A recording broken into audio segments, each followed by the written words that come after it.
Alrighty. So it looks like folks are still trickling in here, but I want to welcome everyone to our 6th bootcamp session of the Run on Less Electric Depot series. My name is Rachel Ellenberger. I'm the Industry Engagement Manager for the North American Council for Freight Efficiency. Next slide, please.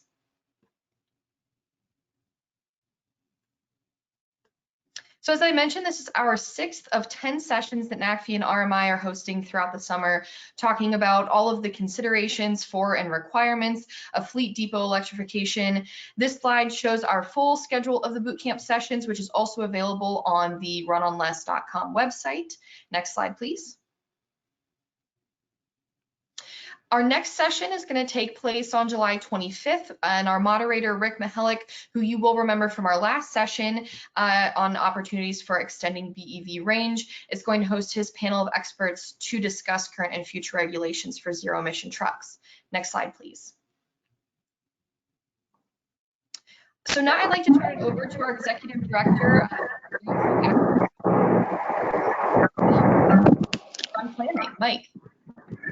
Yeah, hello everybody. Excited to join you from Queens, New York at a Frito-Lay facility that we're visiting, one of the participants in Run on Less Electric Depot. But before I talk too much about that, we just issued a press release on the run by NACFE to the trucking media and to the media at large, where we are announcing a couple things today. First is we're adding 2 depots to the 8 that we already announced. So we will also include Purelator in Vancouver, operating a couple of electric trucks in e-commerce package delivery, and also U.S. Foods in Southern California, La Miranda, where they move food and beverage to different locations around Southern California. So very excited to go from 8 to 10, shows the interest and the folks out there working on it. Secondly, in the press release, and this will also be shared in our monthly newsletter on Thursday, is that we are announcing today the trucks that will track at these 10 sites. So we'll be tracking 21 different electric trucks at the sites across all 10. And so these will be terminal tractors, medium duty trucks, vans and step vans, and heavy duty tractors. You know, Pepsi already announced that the Tesla Semi will be part of it, but in the press release and in the newsletter, we talk about the different trucks that we'll be tracking during September in Run on Less Electric Depot. So very exciting about that. So I am actually filming today at the 7th site visit that we're making of 10 at Frito-Lay in Queens. So here they're completely redoing this facility, tearing it up, preparing for electric trucks. They were already making some improvements. This is the Prologis site that Frito-Lay operates out of. And so very exciting to do all these interviews, collect all this information and data, and share with you in a profile that'll happen that we'll post in August. Next week, we'll do the last 3 site visits. Those will be UPS, US Foods, and Purelator. So with that, take it on. Looking forward to this boot camp session. And thanks for listening. And it's going really great with what we're learning here at Run on Less by NACFE and RMI. Back to you, Rachel. Awesome. Thank you, Mike. So a quick few bits of housekeeping before we get started, if we could go to the next slide. First, I would like to thank the session sponsor, BP Pulse. We so appreciate your contributions and your support of our programs and our partnership. Next slide, please.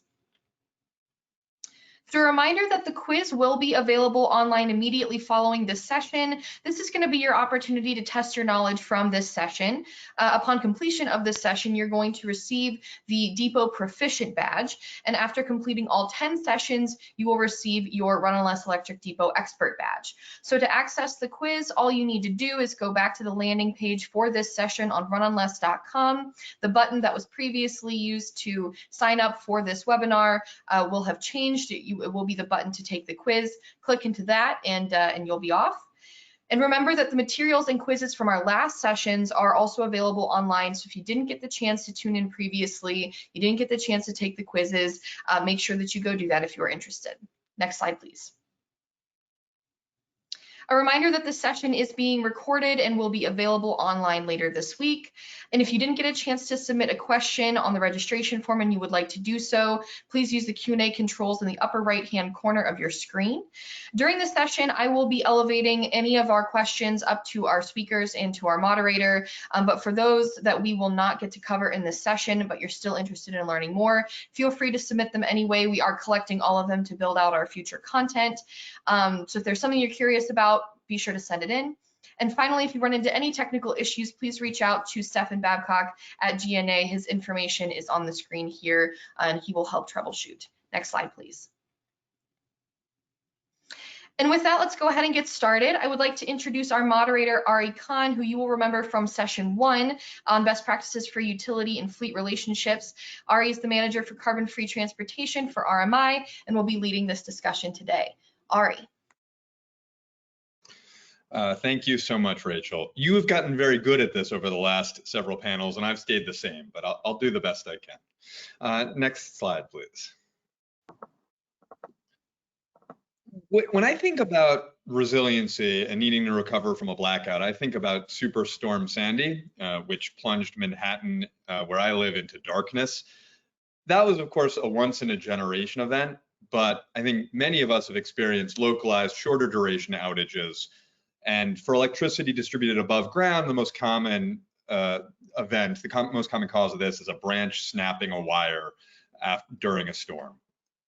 Of course, however many times this happens, an outage happens, it's still a big problem.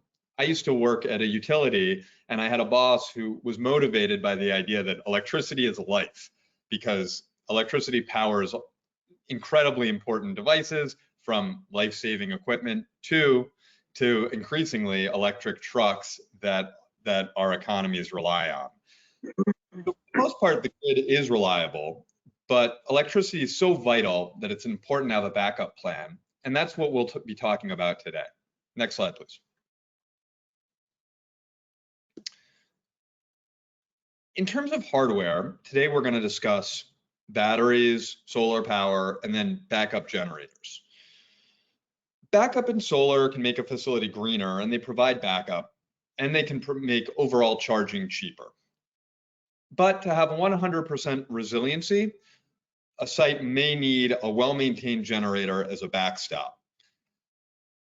Just to sort of set the table a little bit about the pros and cons of a generator, it does create pollution, which is at odds with some of the goals of switching to electric trucks.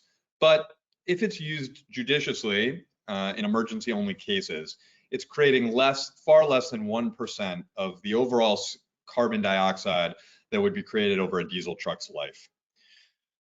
Another potential con is that, unlike a battery system that's used daily, generators risk being out of sight, out of mind, and therefore not in tip-top shape when you need to use them. Before we go into the benefits of these three types of hardware, though, I do want to make a note that there can also be business arrangements that provide resiliency and charging for your trucks, even when your site may be out of power. So, for example, it's possible to create an arrangement with either a nearby depot that your company owns or that's from another fleet.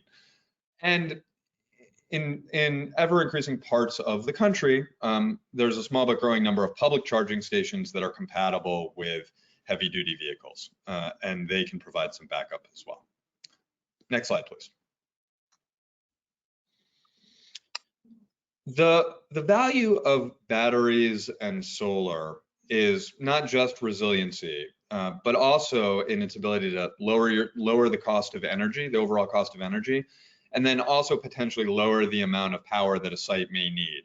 This is something Adam and Mike will be able to talk about in more detail based on their experiences with real-world customers. But just to provide a quick summary, the value of solar and batteries in terms of reducing your overall energy costs is that a on-site solar generation can be cheaper than the power you purchase from the grid. And batteries can both help you buy power when it's cheaper off-peak. And then importantly, in markets where there are demand charges, where you're charged for how much power you're consuming and when, and often when, batteries can help reduce those potential demand charges. And then in terms of peak reduction, trucks tend to charge, only when they're back in the domicile, and there's a large portion of the day where they're not on site. So a battery can help you sort of trickle charge when your trucks are away, and then reduce the overall amount of power you may need at the site. One thing to note is that these three things are usually in harmony, but they can also involve trade-offs amongst themselves. So the financially optimal amount of distributed energy that you would need would probably be lower than the amount you would want if you were solving for a greater amount of resilience or greater amount of peak reduction. So those are just trade-offs to keep in mind, and that's part of the tool that Amanda manages for NREL can help you understand what those trade-offs are. I'm going to show a few that we've modeled using an archetypal facility, just to kind of whet your appetite. Next slide, please.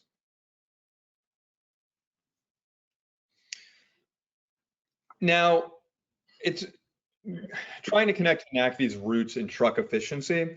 It's also important to emphasize that before you think about distributed energy, you should first think about how you can manage your fleet really efficiently and manage your charging. Now, this is important in places in the country where you're either paying demand charges or your energy is cheaper off peak. And there are places in the country where that's not true, where you have a grid that's got a lot of extra capacity and potentially a lot of hydropower or nuclear power, so that your price doesn't change much hour to hour. But in places where it does, first choosing to charge off peak is probably the cheapest, most economic thing you can do. My colleague here at RMI used the tool that Amanda manages, it's REOPT, to look at the cost of charging electric trucks over a 25-year period, and this was for Con Edison and Southern California Edison, both places that have those demand and off-peak price signals. And it's just a lot cheaper if you can charge off-peak first, and then you can optimize that charging even further by including some batteries and solar that would that help buffer you in case you do need to do an occasional on-peak charge. So first think about efficiency and managing your charging by going off peak, then consider distributed energy. Next slide, please. I mentioned that there are trade-offs to consider between the size of battery and the size of solar system, and whether or not you want to optimize for your economics or either resiliency or grid connection. So this is an output from NREL's REOPT tool that shows you that the trade-off between battery size and how much peak demand a facility would need. This is for a 10 truck facility. So obviously, you would want to customize it, but you can see that there is you can optimize for your finances and reduce your peak demand, but as you increase the battery size, the economic benefit wanes and in fact starts to go in the other direction. So just a trade-off that's worth keeping in mind. Next slide, please. So I think enough table setting for me. I'm excited to introduce our panel and get to some roundtable discussions. I'll just do quick intros. Michael Ward is the co-founder and vice president of Pacific Solar and Pacific Energy, and he has 20+ years experience building customized distributed energy systems. So he can expand on some of those trade-offs and some of those benefits I described, giving some real world situations. Amanda is manages NREL's REOPT tool and works with customers all the time on the front end of projects when they're trying to determine what kind of distributed energy system that they should put in, both large and small. And Adam has spent 20 years at Burns & Mac and works with large fleet depots who are also sort of planning on how to incorporate charging and incorporate distributed energy and resilience from simple, from the technology we talked about to even more exotic technologies or potential solutions like vehicle to grid. So really excited to have this panel and have a discussion, and hope you can also sort of provide some questions that we hope to get to in the second half of this conversation. So without further ado, let's get to the roundtable. Take that slide off if you can, Stefan. Amanda, can I start off? Oh, I'll just wait till these slides get taken down.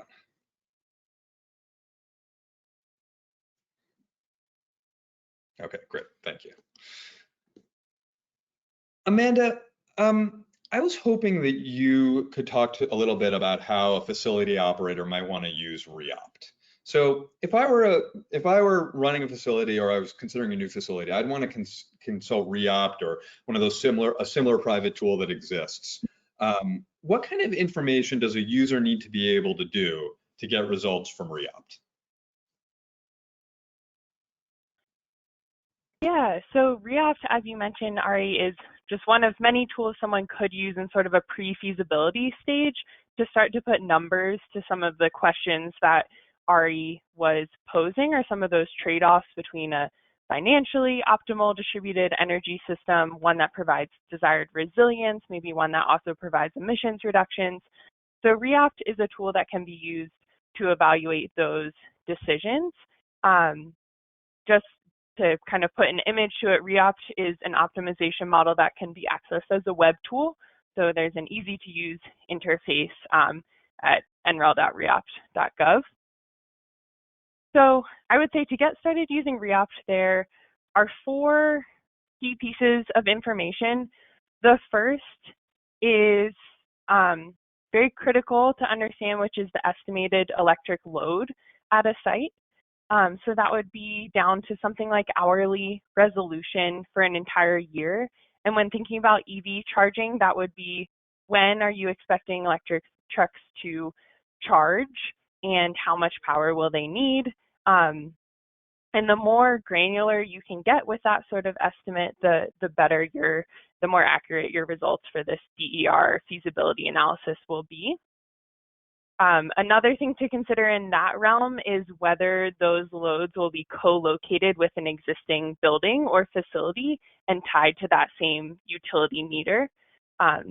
So there are studies that show that that can be financially beneficial in some cases, and it can be good to do sensitivity analysis around that particular question of how much load can we expect, should we tie it to an existing building, etc.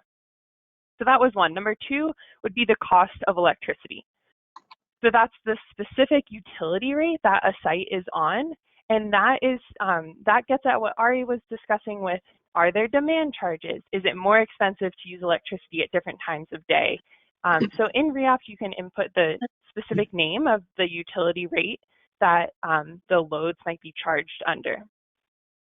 Or you can sort of customize and model your own unique utility rate. The third is more straightforward, just available space for technologies like solar PV and batteries and generators, which can impact sort of the maximum sizing you could see. And then the fourth would be your desired resilience goal. So we're talking about resilience today, and you can use Reopt to sort of force in a system that can survive a specific resilience goal, such as, I would like to be able to sustain critical charging loads through a 2-day outage, for example. And we expect this 2-day outage to happen in the middle of the summer when maybe there's a blackout from extreme heat. So you can tailor that resilience goal to your site's needs. There are hundreds of other inputs to the Reopt model and to other similar models. Reopt in particular provides default values that are specific to commercial C&I customers in the United States. So these other inputs are PV and battery costs, fuel costs, financial considerations, ongoing maintenance costs, estimated solar production and battery efficiency, generator efficiencies, etc. So those are all things that the more you tweak those, the more accurate your results will be. But I think that's sort of an overview of all the inputs for a model like REOPT, which is sort of a pre-feasibility techno-economic optimization model for distributed energy resources. Okay, so it sounds like you can start with some 4 basic things and then you can get as complicated as you want. And what kind of output will you get from, from REOPT after you put in that information? So what REOPT does is it takes all of this information regarding a specific site. It calculates, first and foremost, your cost of electricity. So that would be considering your estimated electric load or demand and the cost of that electricity over some horizon, say 25 years. It then determines the combination of technologies. So for instance, solar, batteries, and generators, though you can consider other technologies as well, that would result in the lowest total cost of electricity at your site. So that's considering how much you pay for electricity and how much money you could, how much the distributed energy technologies would cost to purchase and maintain, and how much money you could save on your monthly energy bills from those having those technologies installed. What REOPT then outputs is the cost optimal or least cost combination and system sizes of solar, batteries, generators for your site, and the net savings that you could expect from these technologies relative to not having purchased the technologies. So in other words, the net present value of the investment. As I mentioned, you could also tell REOPT to recommend the system sizes that minimize those costs and meet a resilience goal. In that case, you could expect to see an additional suite of resilience metrics, such as depending when an outage occurs, you could have an 80% probability of surviving an 8-hour outage. That's an example of a resilience metric that you could get from using a tool like REOPT. Overall, I would say you could remember the following key outputs from REOPT, which is DER system sizes that are estimated to save the most money on electricity. I didn't mention this one yet, but hourly dispatch to see when it would be most optimal to charge and discharge a battery or to use a generator relative to, of course, the load that you're estimating or the timing of charging that you're expecting. And then a suite of financial metrics and resilience and emissions metrics as well.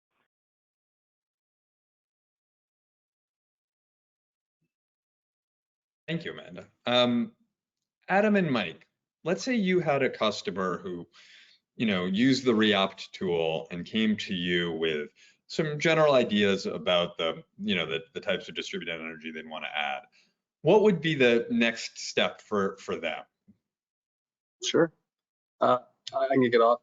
And we actually use a tool that NREL produced called the System Advisor model, which is very similar to what you're describing. And there's a few other softwares, but when we would do that analysis for a site, take the loads, the rates, come up with the solution that generated the most economically favorable solution for the DER, maximize return, minimize outages, et cetera, the things that you just mentioned.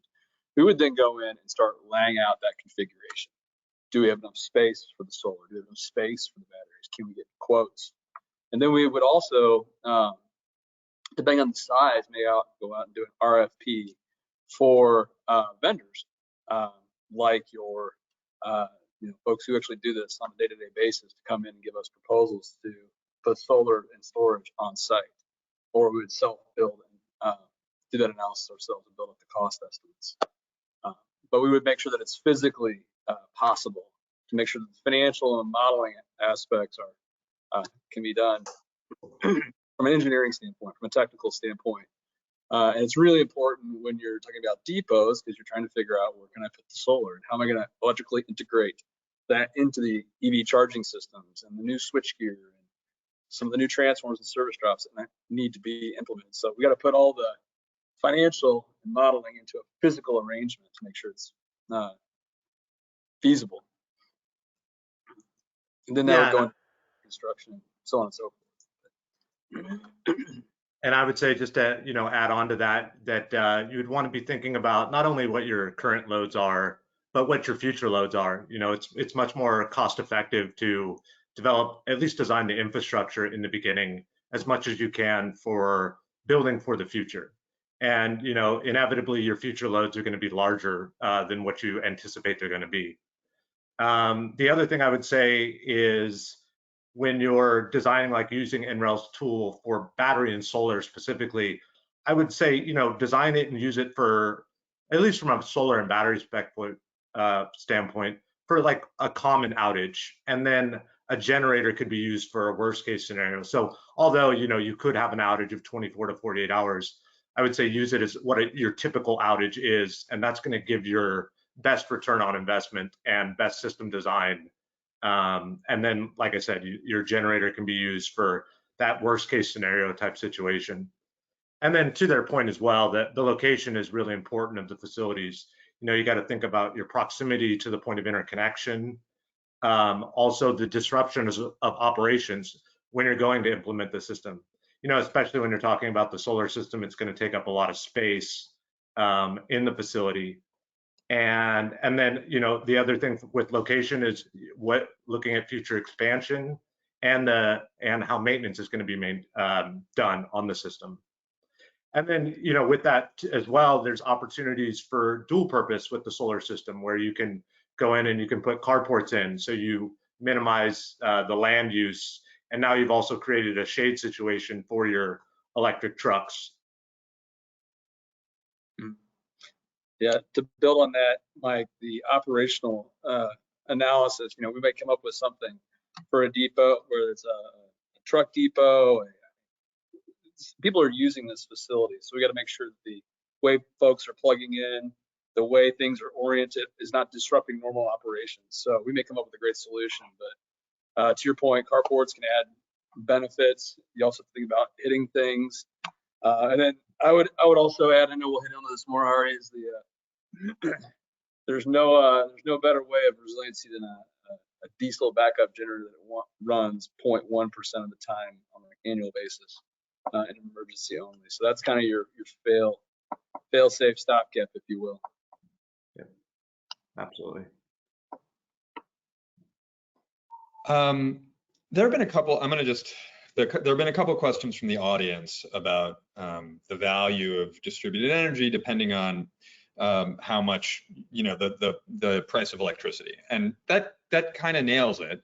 The value of solar depends on if there's a feed-in tariff, so you can kind of sell the solar back when your trucks aren't there, and the value for batteries really depends on if there's sort of any energy arbitrage potential, and also if there are demand charges in place. And so, for a more detailed analysis of this, stay tuned.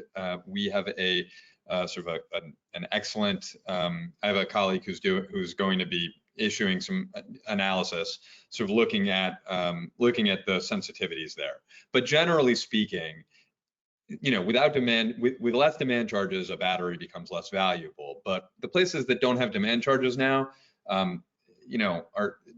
it's temporary, right? So there will be, the demand charges reflect sort of actual costs that load puts on the system, and there's a high likely, in California they've sort of stated that they're going to be phased back in. So there is some future proofing that this provides. Anyway, Dave and Adam, what are the costs of, you talked a little bit about the sort of the practicalities, planning for the future, thinking about where your load is going to be. What are the actual costs of doing the work? What are the main cost drivers? Yeah, I can take a first shot at this. If we're talking about solar, you can do it two ways. Of course, you can install it yourself and get the investment tax credits available right now at the IRA. You can, of course, install a battery and get an investment tax credit as well, accelerated depreciation, all that. So spending the money. You can do a power purchase agreement. A lot of folks do that, or a lease, an equipment lease. Various options there. But the other point, of course, electrical interconnection is important with the DER. But when you think about like, if we want to talk about backup generation, that, you know, your grid goes down about, or the grid, let's say, is anywhere from 99.5 to 99.8% reliable. When you look at all the different outage statistics for most circuits in the United States, it's very reliable. For that one, you know, a 0.5, 0.05 point, it's very low. That small amount of time, you can put a diesel generator in, and it varies depending on the application. If you want to use natural gas or diesel, or what the electrical switchgear interconnection is. But we looked at this for a facility of about 50 trucks charging around 20 kilowatts, and we were at $1 million to install a generator. If you think about that $1 million amortized over 25 to 30 years, 8%, it's going to outlast the first fleet. It'll probably outlast the second replacement fleet as well. So these things will last a long time. Therefore, your cost, incremental cost to buy that insurance, if you will. That's how we've always characterized it. It's insurance for that 0.1% of the time. If you're willing to tack on, you know, 5 to 10% of your project of your electrified fleet, it's really not that expensive. So I'd say that's like the biggest cost, a way to think about it. It's another level of insurance for that small amount of time, and it really depends on where you are. If you're in Florida or in Arizona, that outage statistics are very different, as you might imagine. That's how I'd characterize. There's a lot of other costs, but that's how I'd characterize some of the attributes. Did you have any? Michael, do you have any want to sort of add there? Yeah, so as far as batteries go, I think the only thing to add really to that is that you can also use the battery in resiliency cases, you know, for the cost shift as well. But in resiliency cases, you can lower the need for the size of the generator by letting the generator trickle charge the battery. And then this not only decreases the size or requirement of the generator, but it also decreases the need for infrastructure upgrades.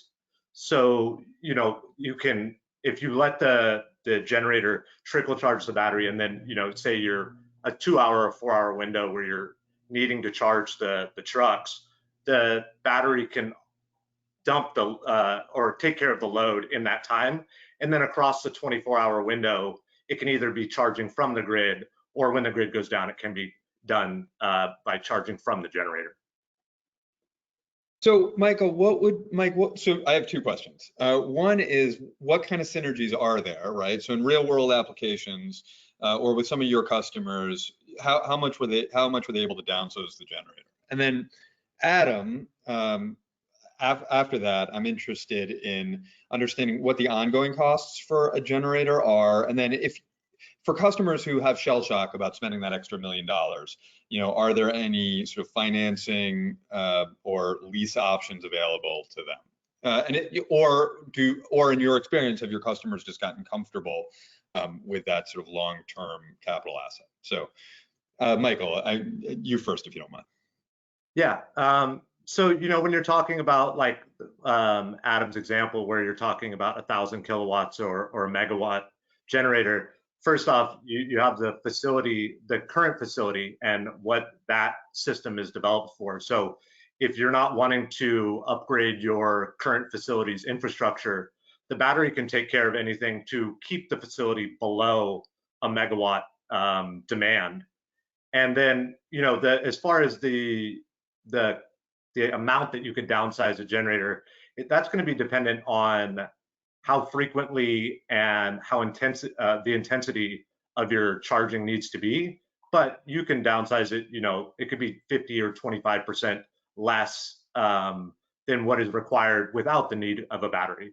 A good example of this actually is the Audi facility in Germany.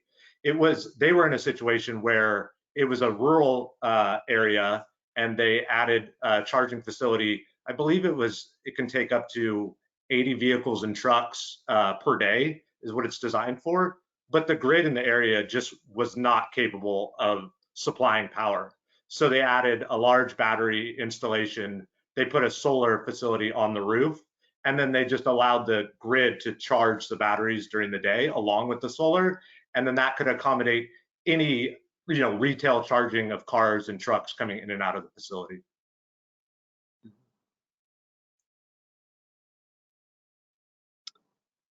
I'll add to something. I agree. We've seen it done that way where you'll have solar, battery, EVs, and then a backup generator, and then they'll work together to meet an outage. So as an example, we do this work for some, which I won't get into where and who, but DoD facilities where if an outage takes place and there's solar and battery there and the diesel or gas genset, there'll be a controller system where we've designed these called microgrid. I don't want to get too wrapped up in the term, but effectively it operates as an island where they all operate together serving the load. So as the solar's dropping off, the battery's running out, the genset runs up, and then vice versa. So they're effectively meeting all that load together. And it takes a little bit more controls work to do, but you can do that. To answer the other part of the question, I think that you had asked is what are the ongoing costs of owning a genset? Of course, there's folks that have been leasing equipment for years. Depending on the lease arrangements of your facility, a lot of folks who have warehouses or facilities may have 10-year commercial leases. Do you want to put a 20-year asset, steel in the ground? And maybe not. Maybe you just want to have a 10-year asset or a capital lease or an operating lease of that equipment from a vendor or supplier. Of course, they're going to last a little longer than you can move with you. Of course, we need to turn the engine. You'll have to do some maintenance on an ongoing basis. A little bit of runtime every once in a while. Even here at Burns McDonnell, we have some emergency generators we run on a fairly routine basis just to make sure the lights are on when there is that one power outage that happens every once in a while. So, but yeah, when you look at the cost of that, if you look at the cost of that genset over a long period of time, incrementally on top of that, what's the incremental cost to run an electrified fleet? Of course, you got to do your business case. Lower fuel costs, higher capex, overall life cycle costs will go down. If I layer in a little bit of additional incremental capex for resiliency, you're talking, less, 5%, 5-10% incremental fixed cost on top of that. And usually the business case of going to an electrified fleet is still going to look really good. And again, you're buying insurance when you're doing that, in a sense, on how much you want, how much backup. And I think, Mike, you made a good point. Maybe you can use some solar and battery to downsize the size of your genset. And a lot of times, you can do things with your fleet and charge less on a short-term basis, which we've run some scenarios for electrified fleets where what would happen if the big one hits California, what do? Are you going to be running your fleet when the big one hits and the grid's down? I don't know. I don't know if people are going to be looking for their Pepsi when a 9.0 earthquake hit and the grid goes down. Adam, that's the only thing I'm going to be looking for. You're free to. Yeah, so it's an excellent point as well. I've talked to other fleets. The outage where your circuit is down because a tree branch fell on your cable. That's a situation where you really want to be able to be backed up because business is going in as usual for everybody else. But that scenario where the whole region is in crisis, there are probably many other reasons that you're not going to be able to complete your normal business operations. So that's a good point. Yeah, we had with the fleet in Florida when one of the hurricanes hit, and they're like, we're not going to be driving around in the middle of a hurricane. So if power's down on half the circuits in town, we're not driving. Okay, so we don't need, you look at these different scenarios of what could happen based on where you are. Amanda, there are a couple of questions about sort of how Reopt can optimize. So one is, Adam and Mike. So one is this question of like, can you right size your generator based on load that, based on your other distributed energy resources? Is that an analysis you can run through Reopt? If I'm understanding the question correctly, then yes, absolutely. So what Reopt is doing is it's minimizing energy costs, and what it's changing to see how costs can be reduced are the system sizes of batteries, solar PV, generators, and then I those are the ones we're talking about today, but you can look at other technologies as well. So it's sort of playing these sizes off of each other to say, if you invest in more solar PV, that can reduce your energy costs at all times of year, or throughout the year. And a generator might not be reducing your energy costs, but might be there for backup and resilience. So it will size the generator relative to what the sizes of your other on-site assets are, always to minimize costs, but potentially also to meet a specific resilience goal. As Mike was saying, you could say your typical outage, or you could say that 1% outage, and you could compare the system sizes that would be recommended for those different outages. Did that answer the question, Ari? It did. It sounds like, once again, sort of, Reopt or those similar optimization tools can help provide some confidence in, solving these energy problems or questions that are multivariable. So yes, thank you. The next question was from the audience, and they were asking about the ability to be to sort of make sure that they are a net zero facility. And net zero means different things to different folks, right? Like, are all the electrons that you're consuming truly created from renewables, or are you net creating the same amount of renewable power that you would otherwise be consuming? My understanding, Reopt can solve for either of those two definitions of net zero, of making a facility net zero. Is that right? Yes, so Reopt can consider, net zero emissions, are you speaking of, or renewable energy? Net zero renewable energy. Okay, so Reopt can consider whether you're net zero from your on-site assets. Some people might also consider whether the grid electricity is renewable. That's not currently something that Reopt can help answer, but you can use this tool to say, I want a system that supplies 100% of my site's electricity with on-site renewable energy, and you can sort of force in that design constraint as well. And just one additional nuance is you can say electricity from my solar panels that is exported to the grid can count as renewable electricity for my site, say offsetting some electricity used in the nighttime. Or if you were subject to some certain requirements that didn't allow you to do that, you could say, actually, when I export to the grid, it doesn't count towards my 100% renewable energy goal. Okay, great, thank you. There was a question from the audience, and I'm going to sort of take it. It's how do we deal with the fact that that tomorrow's grid and tomorrow's price signals are going to be different than today's, right? So in many parts of the country, there's a big it's cheaper to charge off peak than it is on peak, but peak may move, right? Both because now I think fundamentally truck electrification is a real drop in the bucket. When you look at sort of overall electric loads, the way things are going to change, I think my understanding is two-part.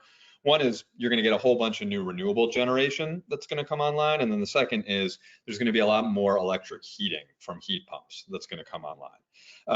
And then with that, at the same time, you've got people's personal cars are going electric, and medium and heavy duty vehicles are going electric. So what does that mean?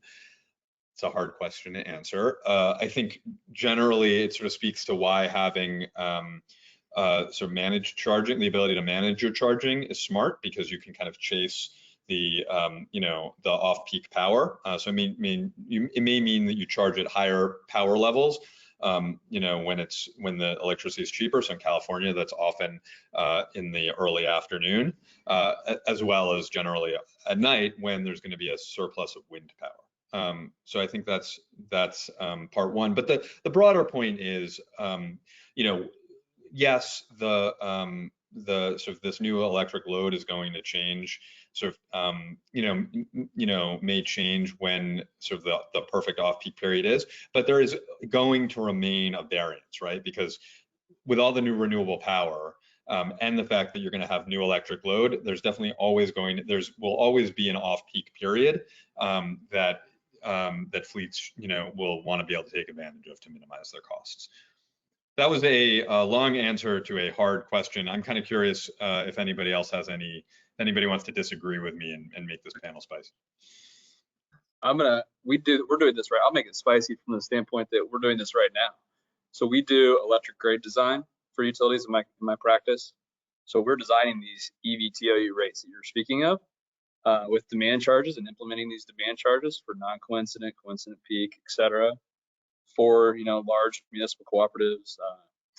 Occasionally an IOU will throw in there, but yes, those rates are changing. So what your rate looks like today may not be what it looks like 10 years from now. And I think we talked about this on the demand charge side with respect to batteries, and you actually pointed it out earlier in that your utility might not have a demand charge today, but it will potentially in a few years. So if solar looks good, okay, that's one thing, and battery doesn't look good, all right, you might put battery in 3 or 4 years from now when demand charges get layered in, like SDE, I think it's SDE, their EVTOU 9 or 8. There's no demand charges, but I think we all know that's not going to last forever. They don't have that final tariff published, but when it does, batteries are going to look a lot better, is one example. So having some flexibility and thinking about that is important. Yeah, and I think too, just to add to that is not only with the demand charges specifically, but also with just the infrastructure. And the demand charges come from the utilities having to upgrade their infrastructure. So being able to use batteries to lower the amount of infrastructure that you need, and also then that the utility needs to implement. And then on the peak time, we kind of have this understanding, kind of like to what you said, Ari, is that we will continue to chase this peak time. In California, 15, 20 years ago, peak time was 12 p.m. to 6 p.m. Part peak time was 9 p.m. to 12 p.m. and 6 p.m. to 9 p.m. That continues to move back. It was 5 p.m. to 8 p.m. a couple of years ago. Now it's moving to 6 p.m. to 9 p.m. And the incentivization currently is to charge everything at nighttime, early morning. But as the years go on, we continue just to see that move backwards, where it's going to be, we believe that, that midnight to 6 a.m. is going to be the hardest window to fill for energy. So that has to be then what the peak time should be. There's many articles written about it, and NREL knows as well, that they call it the duck curve in California, where during the daytime there's actually too much power on the grid currently, and as solar continues to keep getting adopted, that is just going to get lower and lower, to where if we can balance the loads to where it's almost reverse of what it was 15 years ago, where you're going to want to be charging during the day, and if you can, or charging your vehicle or charging your battery, and shifting those loads to when there is absolutely no solar, available for the grid in that midnight to 6 a.m. window. Okay, so I think what we're saying is it's an exciting new world, and you might have some certainty and bank on the next 5 years or so, but then expect that there's going to be some change afterwards. And distributed energy provides you some flexibility, both operational and then also economic for these reasons. But it's still complicated. But it still adds complexity. So I am curious, when you go from sort of being a straight load customer, just charging your trucks, to one that's a distributed energy customer, how much complexity does this add when you are talking to your utility, and how quickly you can expect to get your electric service? Which utility are you in? I don't. Some folks may know this. I'm going to guess a lot of the folks on the call may be in California, but there's a Make Ready program in California that a lot of folks are familiar with. There's other states that have something similar, and there's certain attributes you can have that are true if you just have an EV charging situation with make-ready chargers, rebates, make-ready infrastructure up to the charger, there's a program that exists. But if you put in solar and battery in that same program, it changes the dynamics a little bit on what the utility will actually pay for. And I'm not going to bore you, but it makes it a little bit more complicated, and the amount that the utility funds is a little bit different. I haven't read PG&E's too much, but it certainly changes that dynamic a little bit. And then when you start factoring in, let's say, putting a megawatt of solar on top of a warehouse to charge a fleet of 50 trucks, well, you just opened up a whole new set of worms with different rules. And Mike, if you're in California, I can't remember if you were in that. Yeah. Then like Rule 15, Rule 21, those things start getting, you got to start thinking about a lot of different movements, and you got to start talking to a lot of different folks inside the different utilities. Yeah, and just to add to that, in California and PG&E, SCE, SDG&E, the IOU territories, it's you kind of have 3 levels of complexity. Once you, like he was talking about with Rule 16, Rule 15, Rule 21, the threshold of complexity kind of stops at about a megawatt, and then it goes a little bit. It gets a little bit more complex to 2 megawatts. And above that, though, then it becomes really complex. And then you add batteries on top of it, becomes your next level of complexity. And then that has 2 levels as well. So if you're just talking about from a cost shifting standpoint to where it's no resiliency at all, that's 1 level of complexity with the utility company. But then when you go to where you're using those battery and solar system for the resiliency standpoint, when the grid goes down, now your complexity just expands even higher, because now you're having to have those technologies, and the safety aspect comes into play of being able to play with the grid when the grid goes down, so that you keep it islanded away from the grid, as Adam was talking about earlier with like a microgrid situation. They're not insurmountable things to deal with. The utilities are actually really good at dealing with them because they get these questions that's all the time. But it's just there's just those different, EV fleet. Okay, that's one. Make ready. Then it's, all right, we want to put some solar on. Okay, we got to think about these other aspects. What's the savings? What's the impacts? What does that mean for your make ready infrastructure application?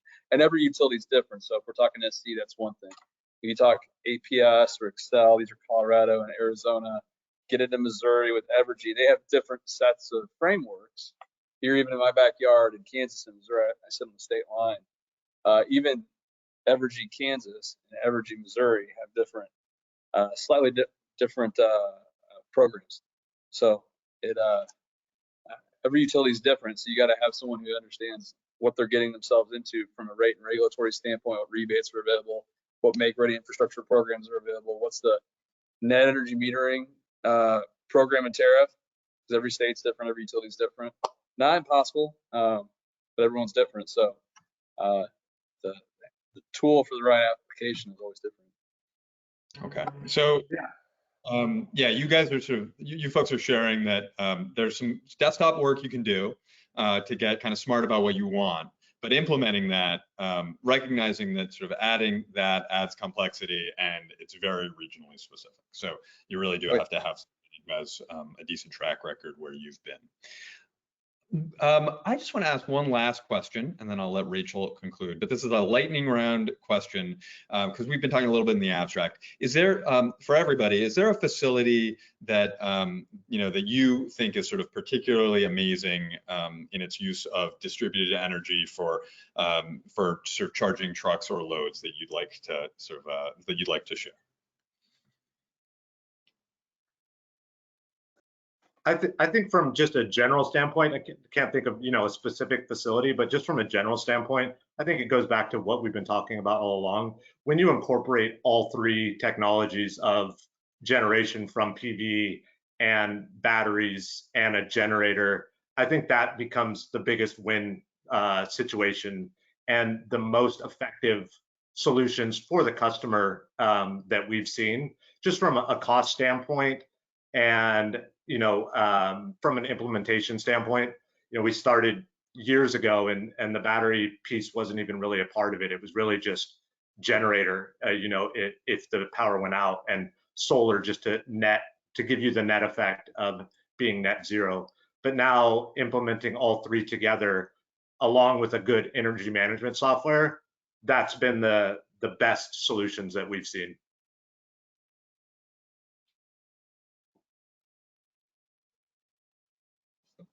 I can go. Do you want me to go, Amanda, or do you want to go?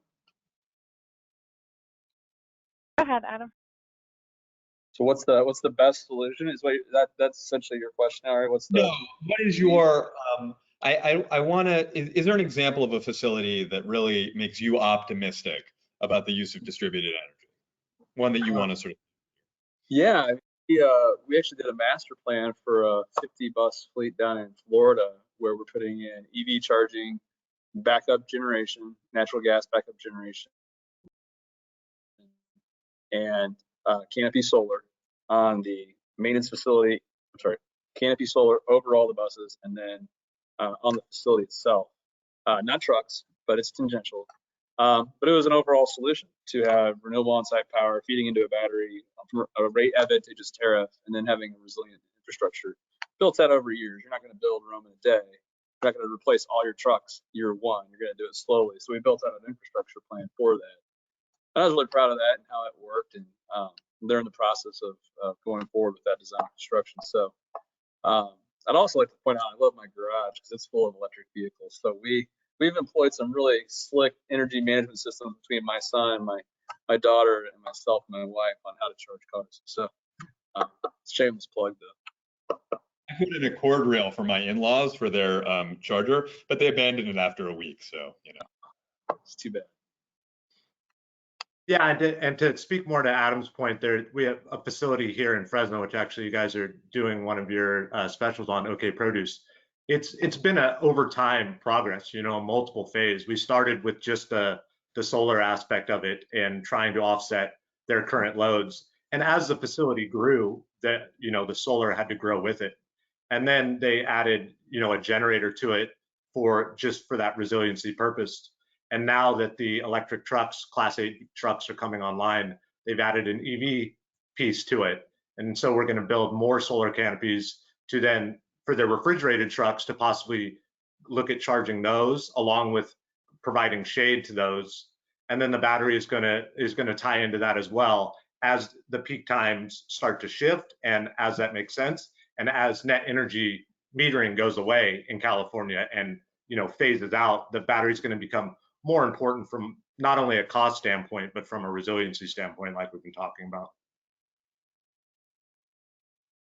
Yeah, and I have less experience on the actual implementation, but can speak to some of we usually get pulled in the feasibility analysis stage. And some of the projects that I think are interesting are cases in which it's very difficult to get diesel fuel to a site. So for instance, we've worked with a Forest Service fire station in the middle of the forest, where if they're out fighting a fire, can be really hard, if not impossible, to transport diesel fuel if they need to resupply to power operations at that site. So those are interesting kind of reverse situations where in an extreme emergency, it actually is necessary to have something like solar and batteries, where in cases where it's very difficult or expensive to get diesel fuel to the site.